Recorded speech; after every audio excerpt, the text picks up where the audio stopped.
In 1860, the United States was expanding at a breakneck pace. Northern cities were booming with new factories, populations were surging, and thousands of miles of railroad track pushed westward across the continent.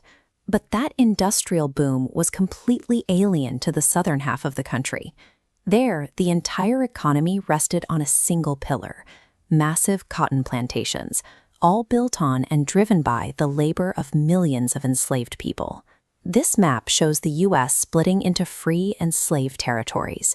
For decades, politicians managed this divide by drawing lines, carving the country into free and slave states, desperately trying to keep power balanced as borders creeped toward the Pacific.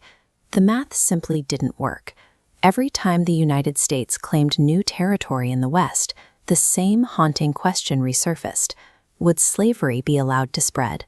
By 1860, drawing new lines was no longer an option, and the fragile compromises of the past finally collapsed.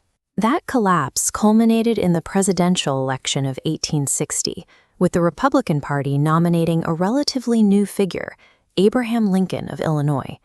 Lincoln didn't campaign on immediately abolishing slavery where it existed. His primary platform was opposing the expansion of slavery into new Western territories. This 1860 map shows the Democratic Party splintering into regional factions.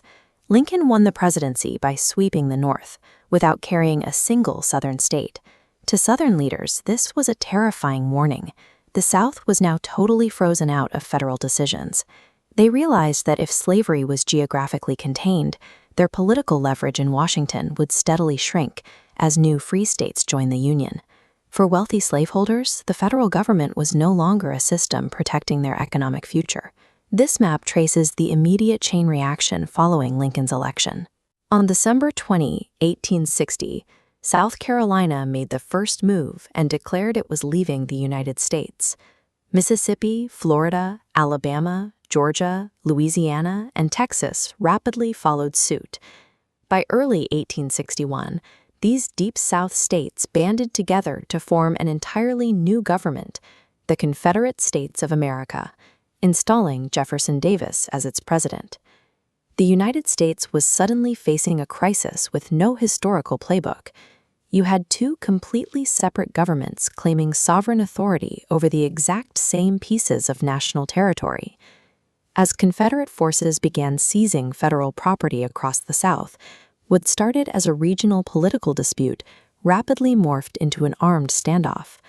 When Abraham Lincoln finally took the oath of office on March 4th, he laid out his legal reality.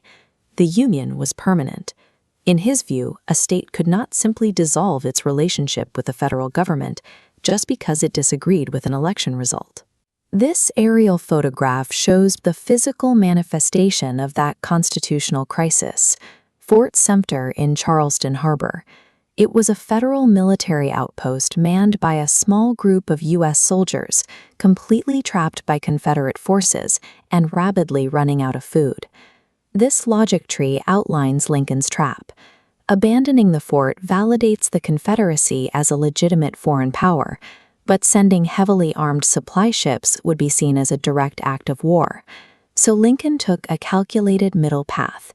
He informed South Carolina he was sending ships to resupply the fort with food, not offensive weapons. By doing this, he forced the Confederacy to either accept a federal presence or fire the first shots. The Confederacy demanded a complete surrender. The federal commander refused.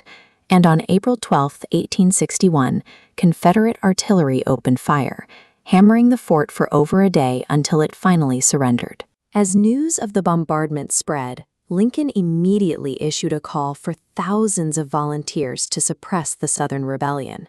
Men all across northern towns rushed to enlist. But as this map shows, that mobilization order severely backfired. For several Upper South states, the prospect of an invading federal army was too much.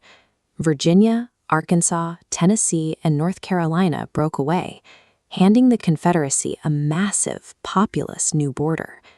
This geographic fracture tore the remaining border states, like Kentucky and Missouri, right down the middle.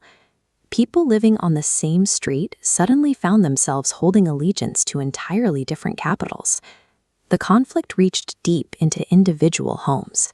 Families fractured as brothers enlisted in opposing armies, turning the war into a struggle of neighbor against neighbor. When Union and Confederate forces finally clashed at the First Battle of Bull Run in July, expectations in the North were absurdly high. Civilians actually traveled from Washington to watch from a distance, assuming they'd see a swift, easy Union victory. Instead, Confederate forces shattered the Union lines, sending Northern soldiers and spectators fleeing back toward the Capitol in total, humiliating confusion. That single chaotic retreat erased any fantasy of a quick resolution. The United States was now locked into a sprawling, multi-year grinder of death and destruction. Early on, Lincoln argued the federal government was fighting strictly to preserve the map, while the Confederacy fought to protect a social system built entirely on human bondage. This historical photograph shows enslaved people seeking refuge near Union camps. Millions recognized the reality of this conflict long before the politicians did. They began escaping plantations and crossing behind Union lines, using the chaos of the fighting to force the issue of their own freedom. Their actions forced the country to face the question it had been dodging for decades. The survival of the American Republic and the institution of slavery were mutually exclusive, and the final answer would have to be written on the battlefield. In the summer of 1861, many Americans shared a dangerous illusion. Politicians and volunteers expected the Confederate rebellion to collapse within months. They thought the entire conflict would be settled by a single, decisive battle. That illusion died in July, when Union and Confederate forces clashed near Manassas, Virginia, at the First Battle of Bull Run. The Union Army collapsed into a chaotic retreat. Soldiers fled all the way back toward Washington. The defeat shocked the North. Defeating the Confederacy meant building a massive military organization from the ground up. The government had to train thousands of recruits and coordinate logistics to move them. Discovering modern warfare demanded an enormous organization. To manage this, the Union developed an ambitious strategy, shown on this historical map, the Anaconda Plan. The concept: blockade southern ports, control inland rivers, and squeeze the Confederacy. Executing it was staggering, requiring the military to secure thousands of miles of hostile territory. Winning would require a grueling mathematical equation of resources, transportation, and endurance. In Virginia, the Union's enormous new fighting force was paralyzed. General George B. McClellan was a talented organizer, but his extreme caution led to repeated delays. Meanwhile, Confederate General Robert E. Lee aggressively seized the initiative, driving Union forces away from Richmond and keeping the North on the defensive. But a very different story was unfolding farther west. Looking at this map, you can see why the Mississippi River was a strategic prize. If the Union could control this waterway, they could physically split the Confederacy in half. To do that, President Abraham Lincoln needed a commander who would attack. He found one in Ulysses S. Grant. Grant was not yet famous, but he possessed the exact trait Lincoln valued. He was willing to fight relentlessly. In early 1862, Grant forced the capture of Fort Donelson in Tennessee, famously demanding unconditional and immediate surrender. Soon after, Union naval forces captured New Orleans, the South's largest city, expanding federal control across a massive section of the river. While the Eastern armies remained locked in a stalemate, the Anaconda Plan was successfully working its way down the Mississippi Valley, proving that the Confederate defenses could be broken. But these victories came with a terrifying human toll. At the Battle of Shiloh in Tennessee, Union and Confederate armies clashed in a two-day fight that left more than 20,000 soldiers killed, wounded, or missing. The public was completely traumatized. As diseases swept through camps and newspapers published endless casualty lists, The scale of destruction made it clear that this was no longer the kind of conflict anyone had imagined. Hoping to capitalize on his victories in Virginia and the Union's disarray, Robert E. Lee took the war into Northern Territory. He invaded Maryland, hoping to gather supplies, threaten Washington, and win diplomatic recognition from European powers. This maneuver culminated in September 1862 at the Battle of Antietam. Soldiers attacked repeatedly across fields and woods, cementing it as the bloodiest single day in American military history. Neither side achieved total destruction of the other, but Lee's army was battered and eventually withdrew back to Virginia. The invasion failed, handing the Union a desperate strategic victory. By the end of 1862, the sheer volume of dead and wounded meant that almost every community in the country was processing casualty lists or receiving the maimed. This saturation of loss made it impossible to return to the pre-war status quo. The blood already spilled required a weightier purpose to justify the continuation of the war. The strategic success at Antietam finally gave Abraham Lincoln the political opportunity he had been waiting for. Lincoln increasingly recognized that the Confederate military machine survived entirely on the back of enslaved labor. Enslaved people produced the cotton, grew the food, and built the fortifications that kept the Southern armies in the field. He struck directly at that economic foundation. This document, the Preliminary Emancipation Proclamation, announced that enslaved people in areas still in rebellion would be declared forever free. Lincoln's decree tied the Union's military survival to the abolition of slavery. The war now aimed at the destruction of the Southern labor system that fueled the rebellion. The proclamation also opened the door for Black Americans to officially enlist in the Union military. Eventually, nearly 200,000 Black men would serve in the United States military. They took up arms to fight for a country that had previously denied them full citizenship, fighting instead for the possibility of a new America. The conflict consumed everyday life. Women took on new responsibilities, farmers struggled with severe labor shortages, and northern factories shifted their entire output toward military production. The close of 1862 saw a nation where the home front was defined by military production and labor shortages. As 1863 approached, the conflict's most decisive collisions, Gettysburg and Vicksburg, loomed on the horizon. By late 1862, the Union Army was losing ground. The original objective of the Civil War, preserving the nation by force, was failing under the weight of mounting military defeats. This image of Washington, D.C. captures the reality of the threat. Confederate General Robert E. Lee had abandoned a defensive posture in Virginia and marched his army north into Maryland, aiming directly for the Union capital. A Confederate victory on northern soil carried severe international risks. If Lee succeeded, European powers like Britain and France were positioned to officially recognize the Confederacy and provide direct support. Looking at this portrait of Abraham Lincoln, you can almost see the political trap he was caught in. He had already drafted a sweeping emancipation decree to attack the Southern war machine, but issuing it during a losing streak would make the Union look weak and desperate.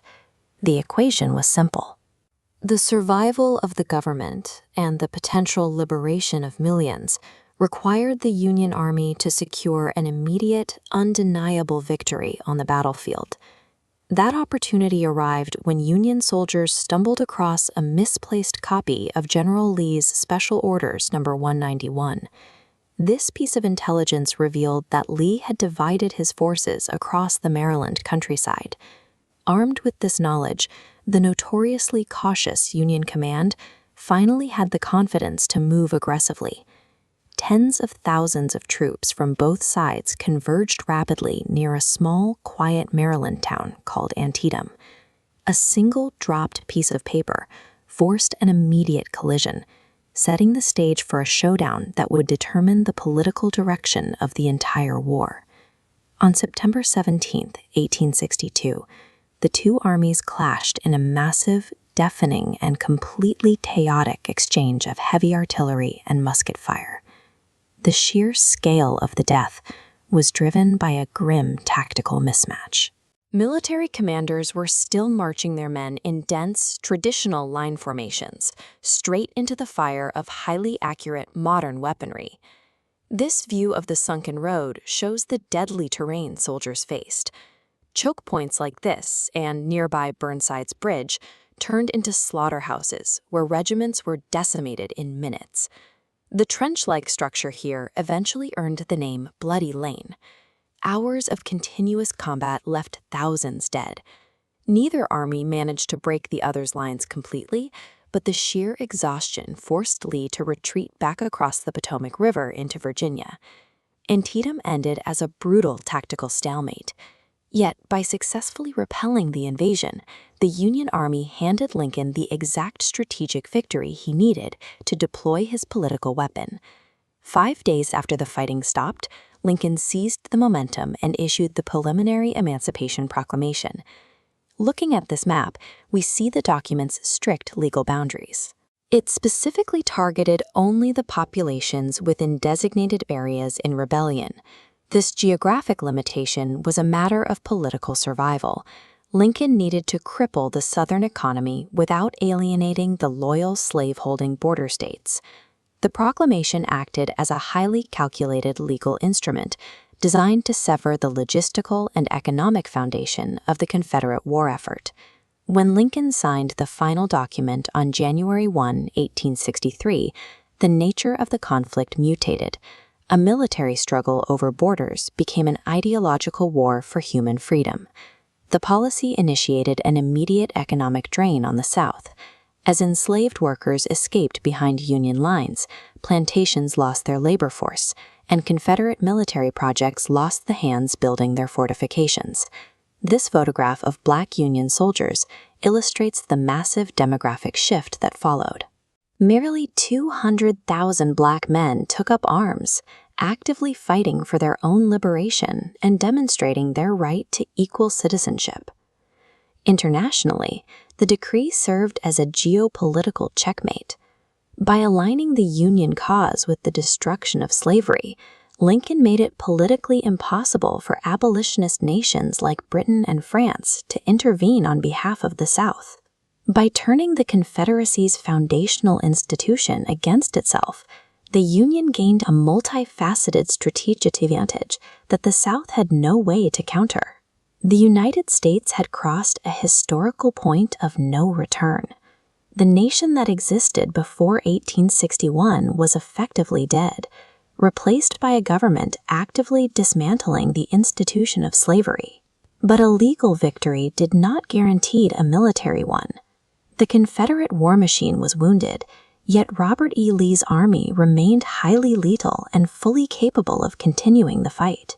Facing mounting economic pressure, Lee prepared another desperate offensive.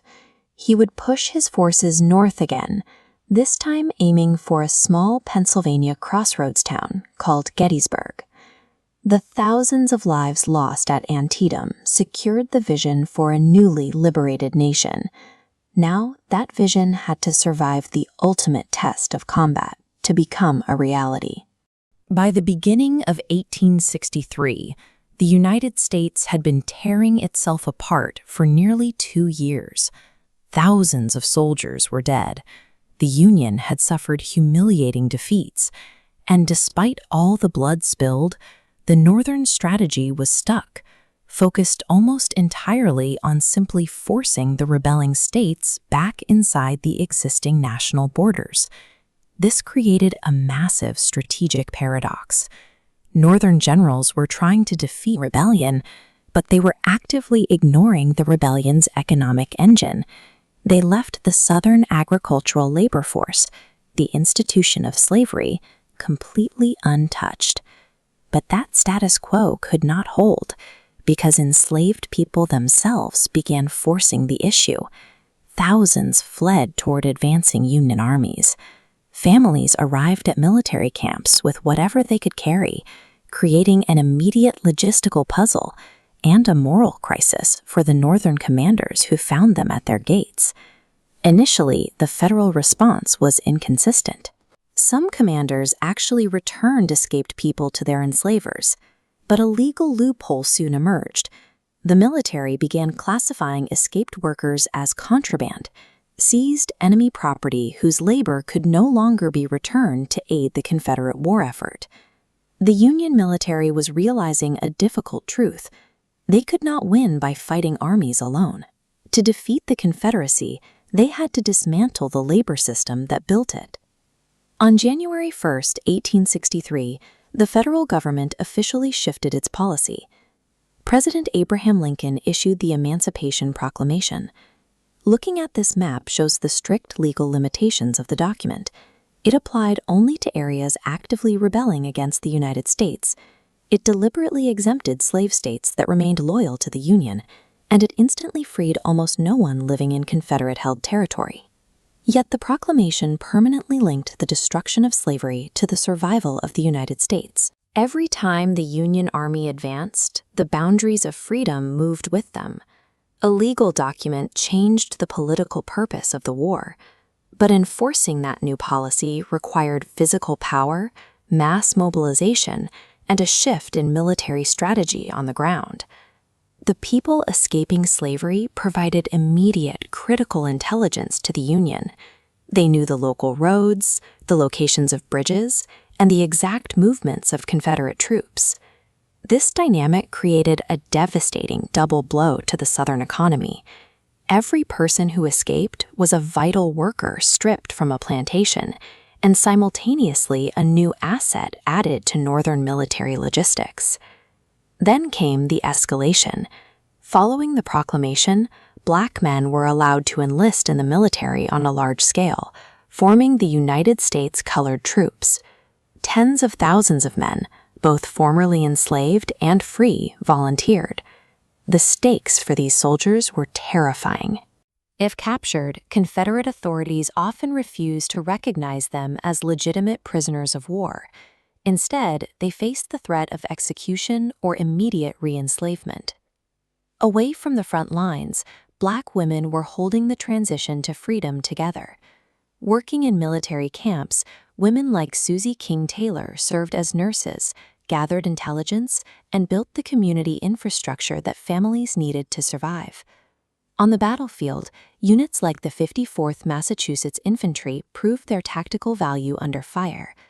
During their highly dangerous assault on Fort Wagner in July 1863, the regiment suffered heavy casualties, leading the charge against Confederate fortifications. The undeniable courage of Black troops and laborers dismantled deeply held racial assumptions in the North. By shedding blood for the Union, African Americans forced the country to reckon with their claims to full citizenship. By the summer of 1863, the tide was turning. Major Union military victories at Gettysburg and Vicksburg aligned with the rapid collapse of the Southern plantation economy. In November, standing near the battlefield at Gettysburg, Abraham Lincoln articulated his evolving vision for the country. He reframed the catastrophic death toll as a necessary sacrifice to secure a new birth of freedom based on equality. But Lincoln's high-minded rhetoric masked deep fractures back home. Many in the North actively opposed emancipation, fearing social and economic competition. This tension erupted into violent resistance, most notably the deadly New York City draft riots. Politically, leaders in Washington knew the Emancipation Proclamation was legally vulnerable. It was a wartime military measure. A permanent end to the institution required a change to the Constitution itself. That change arrived in 1865. The 13th Amendment passed Congress and was ratified by the states, legally abolishing centuries of institutional slavery in North America. To manage the massive societal transition that followed, the federal government established the Freedmen's Bureau. It was an overwhelming first attempt to provide education, negotiate labor contracts, and assist millions of war refugees. The Civil War successfully dismantled the legal and economic machinery of slavery, but destroying the old system merely opened the door to the next, unfinished battle. the complex struggle to secure true equality and citizenship in the ashes of the Republic. By the summer of 1863, the Emancipation Proclamation had officially expanded the Union's war aims to include the destruction of slavery. But while thousands of black soldiers were now joining the military, the Confederacy remained a lethal threat, capable of launching its own massive offensives. General Robert E. Lee decided to seize the initiative. In June, his Army of Northern Virginia marched north, crossing the Potomac into Pennsylvania. Bypassing deadlocked front lines, he threatened Philadelphia, Baltimore, and Washington. A major victory could shatter political support and force peace negotiations. To meet this threat, the Union Army of the Potomac marched north under a brand new commander, General George Meade. Meade had taken command only days earlier, and his forces were maneuvering across the Pennsylvania countryside, uncertain of Lee's exact location. The stakes were total. A catastrophic Union defeat here would likely break the North's will to continue the struggle, effectively guaranteeing the permanent independence of the Confederate States. The two armies eventually collided by accident. On July 1st, a Confederate unit entered the small town of Gettysburg looking for shoes and other supplies, only to encounter Union cavalry west of the town center. The skirmish quickly escalated as reinforcements from both sides poured into the area. By the end of the first day, Confederate attacks had pushed the Union lines back through the streets of Gettysburg. Union forces secured the high ground, establishing a fishhook-shaped defensive line anchored on Cemetery Hill, stretching to Little Round Top.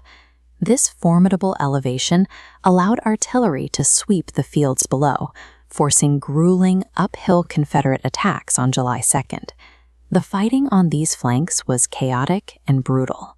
On the southern end of the line, the 20th Maine Infantry held Little Round Top against repeated Confederate assaults, eventually repelling them with a desperate downhill bayonet charge when their ammunition ran out.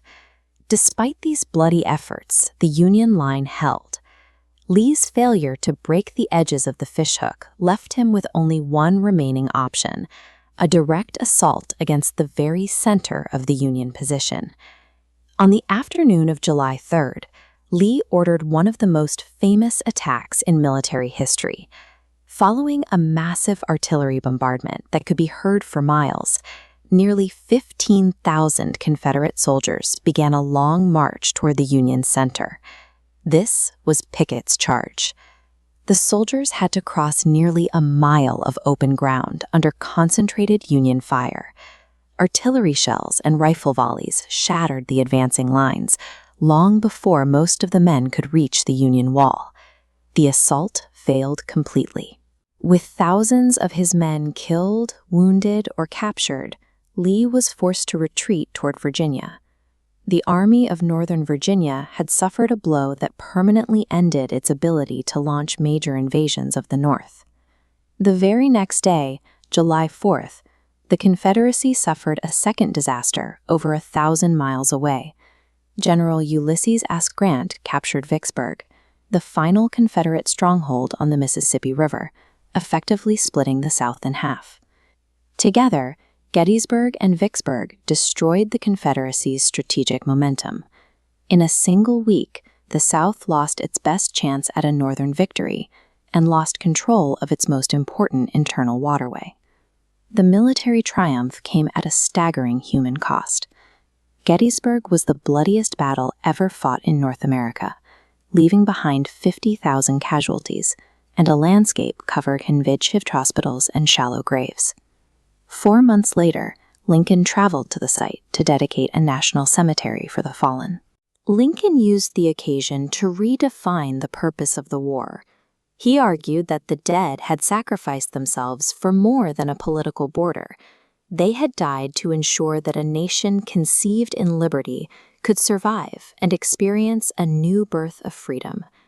By framing the battle this way, Lincoln anchored the Emancipation Proclamation to the soldier's sacrifice.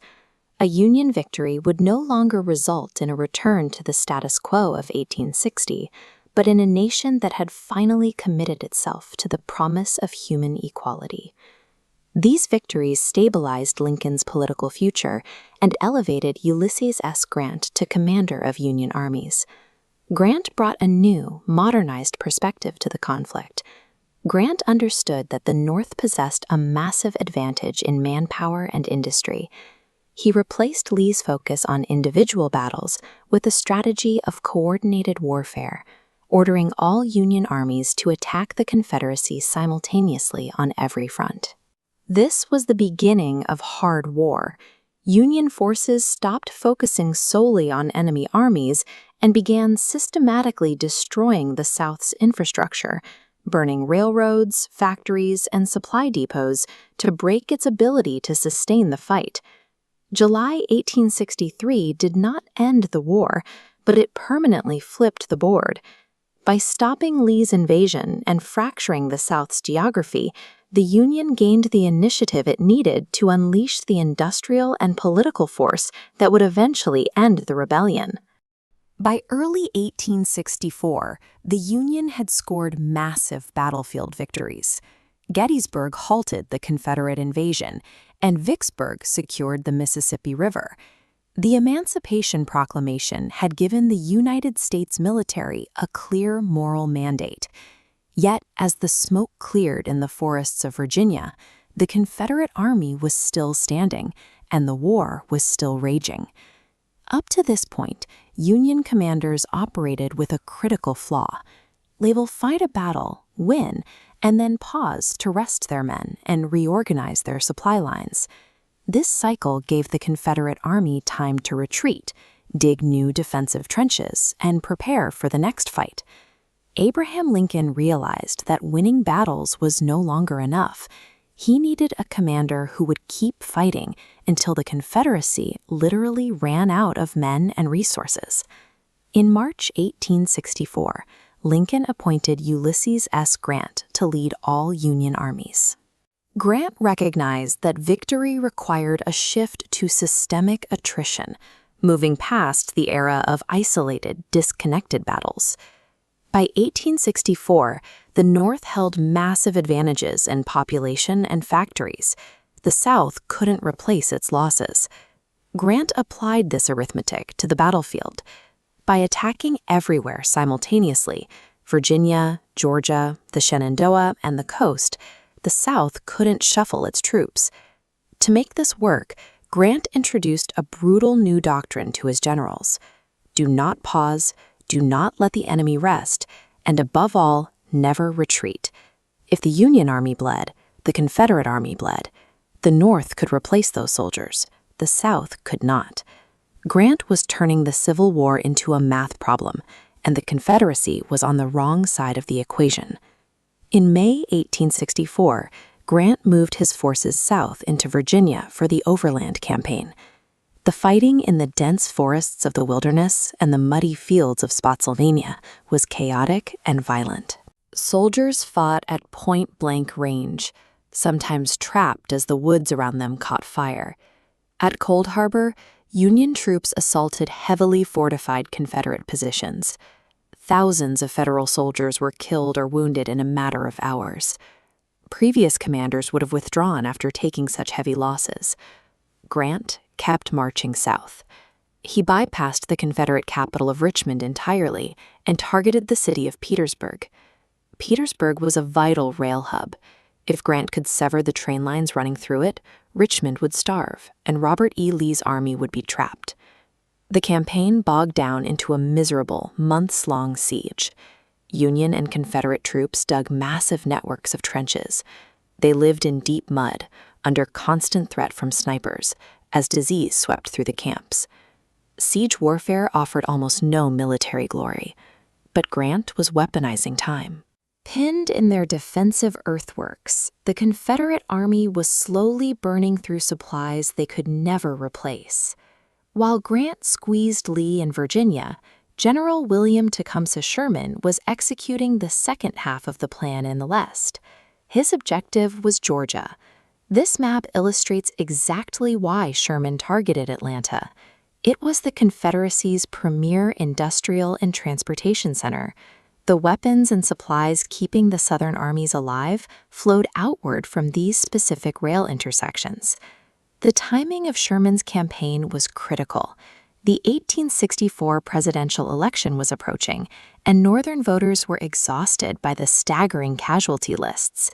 Lincoln genuinely feared he would lose the election to a candidate who would negotiate a peace treaty, leaving the Confederacy intact and slavery alive.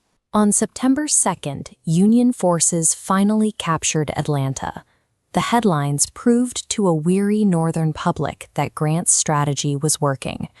2 months later, Lincoln won re-election, ensuring the Union would see the war through to the end. After taking Atlanta, Sherman made a highly aggressive operational choice. He abandoned his Northern supply lines entirely and began marching his army toward the Atlantic Ocean. He was enacting a strategy known as hard war, targeting the civilian economy that fed and clothed the Confederate military. Sherman's men systematically dismantled the region's infrastructure. They seized agricultural harvests, burned factories, and heated railroad ties over fires until the iron warped. They were destroying the physical capacity to wage war. Nearly 200,000 black men eventually served in the United States military, fighting in major campaigns and guarding strategic positions. This service provided the moral and political leverage needed to argue for post-war citizenship. Their presence on the battlefield forced a profound political question. If Black Americans were willing to put on the uniform, fight and die to save the Union, the government could not reasonably deny them full citizenship once the shooting stopped. As the Union military dismantled the infrastructure of the old slave-holding South, the thousands of black soldiers serving in its ranks became the visible evidence that the old social order could never be restored. By early 1865, the Confederate system finally buckled. Sherman's army was marching aggressively north from Georgia, and Grant's forces shattered the exhausted defensive lines around Petersburg.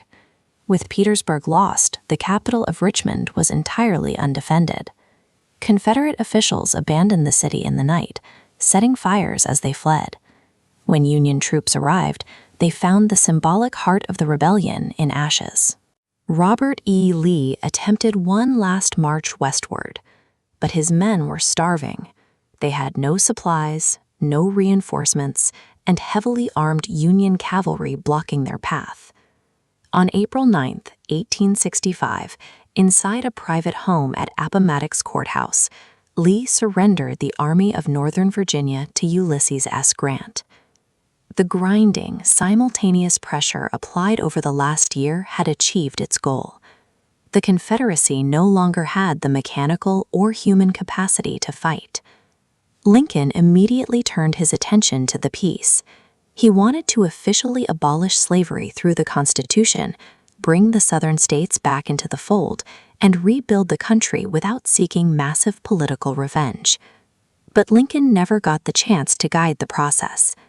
Days after Appomattox, the president was shot by Confederate sympathizer John Wilkes Booth. His sudden death threw the federal government into chaos. The monumental task of rebuilding the nation now fell to Vice President Andrew Johnson, a man with a vastly different vision for the future of the South. 4 years of conflict left the Union intact and 4 million people free, but the cost was staggering. Hundreds of thousands lay dead, and the Southern economy had been reduced to ashes. The Union had successfully engineered the brutal, unyielding mechanics required to destroy a rebellion. But as the guns went silent and the era of Reconstruction began, Americans were about to discover that building a peaceful, equal society from the ashes would be an entirely different kind of battle. April 1865. The guns of the Civil War finally fall silent.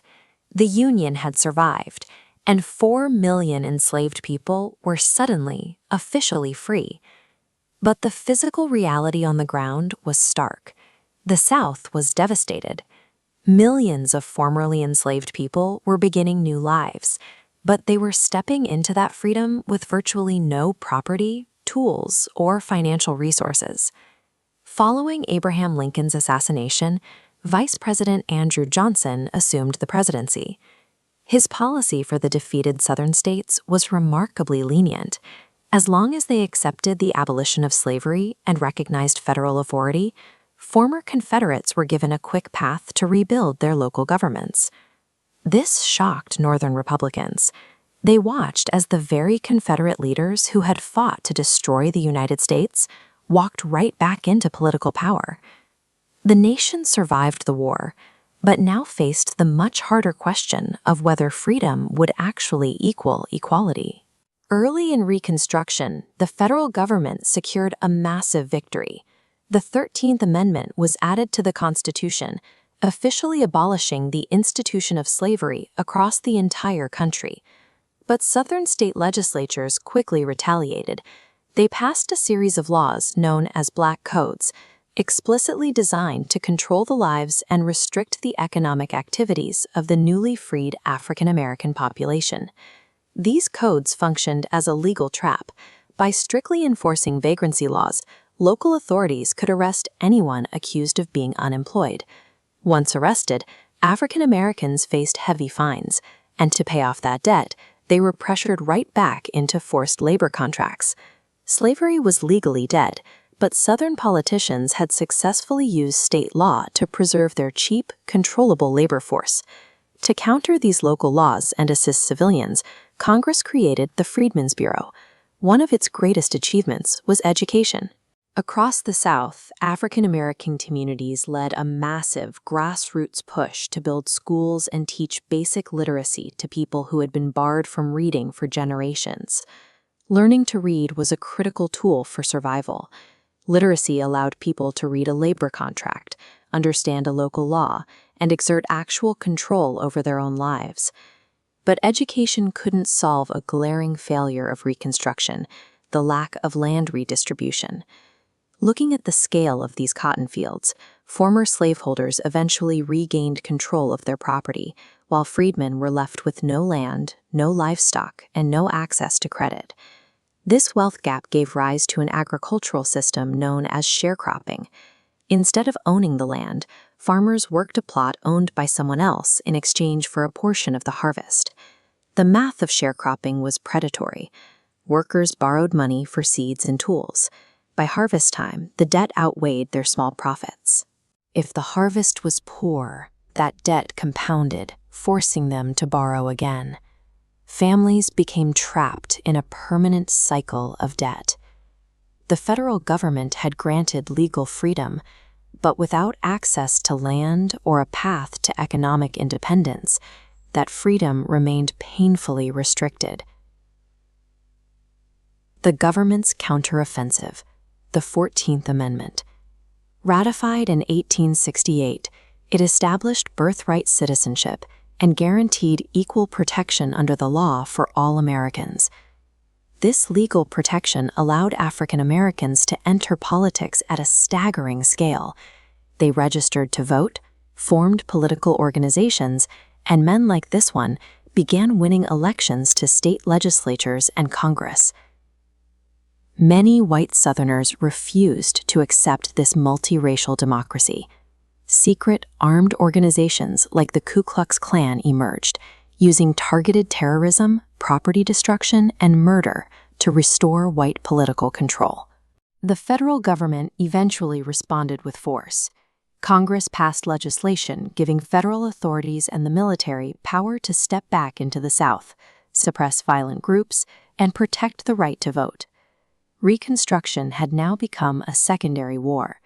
It was a battle to determine if the federal government could force a hostile society to accept the mechanics of democracy. By the late 1860s, the legal framework of the country had been rewritten. Slavery was gone, citizenship was cemented in the Constitution, and a generation of Black political leaders had taken office. But the achievements of the Reconstruction governments were matched by towering obstacles. The Southern economy remained weak, political corruption spread, and deep-seated racial prejudice continued to fuel violence. The nation was learning a harsh lesson. Winning legal rights on paper is entirely different from securing economic independence and changing societal attitudes.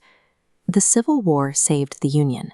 But as the country faced the decade ahead, Reconstruction would determine what kind of union survived.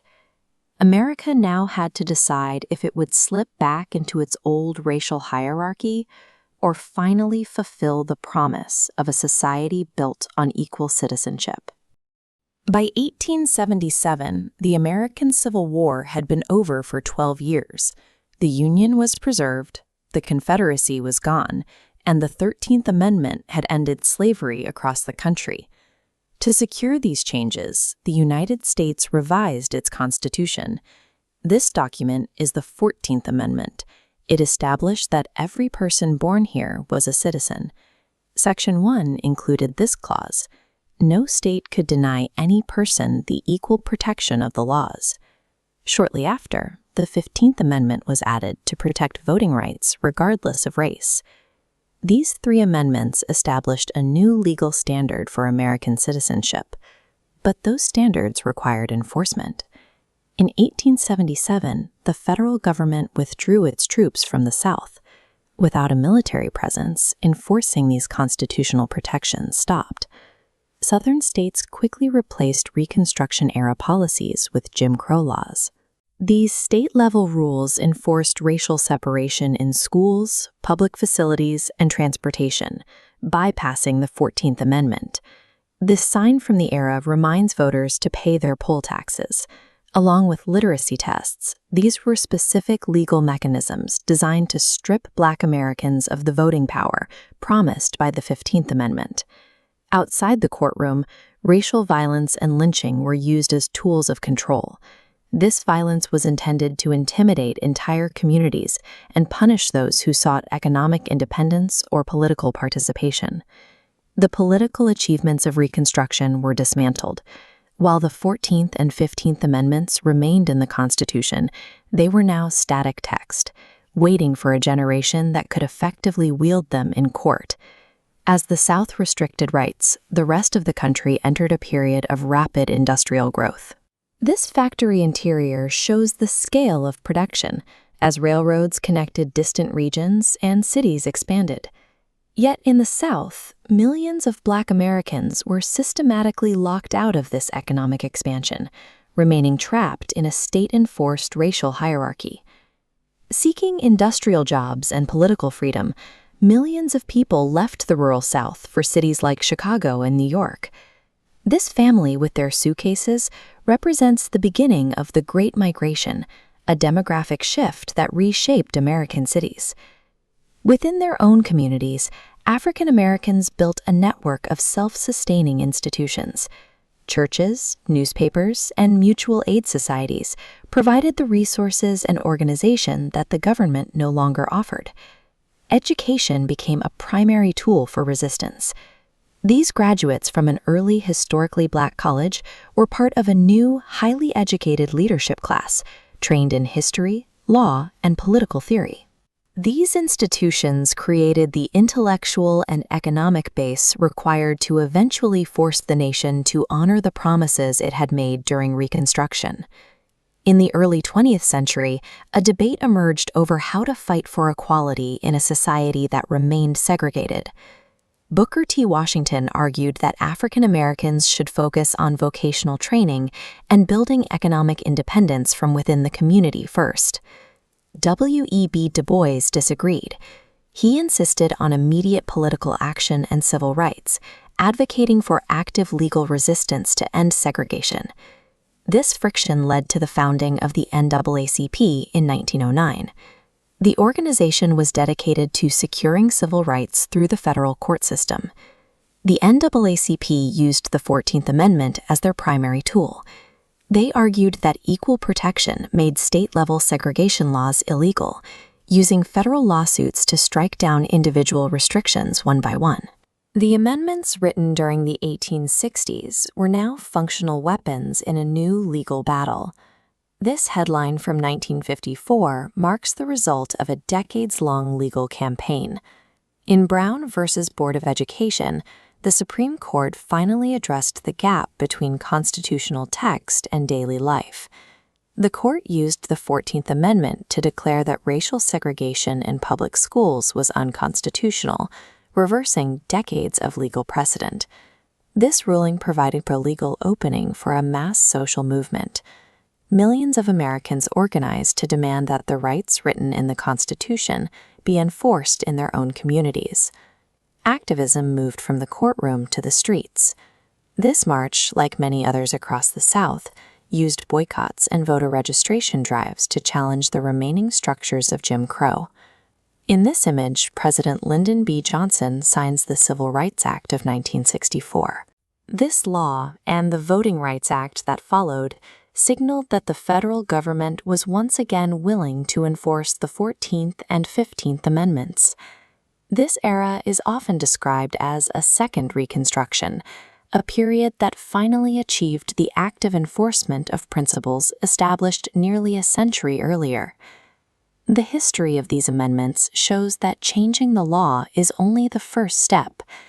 Making the words of the Constitution a reality required a legal strategy, established institutions, and generations of citizens willing to defend their rights.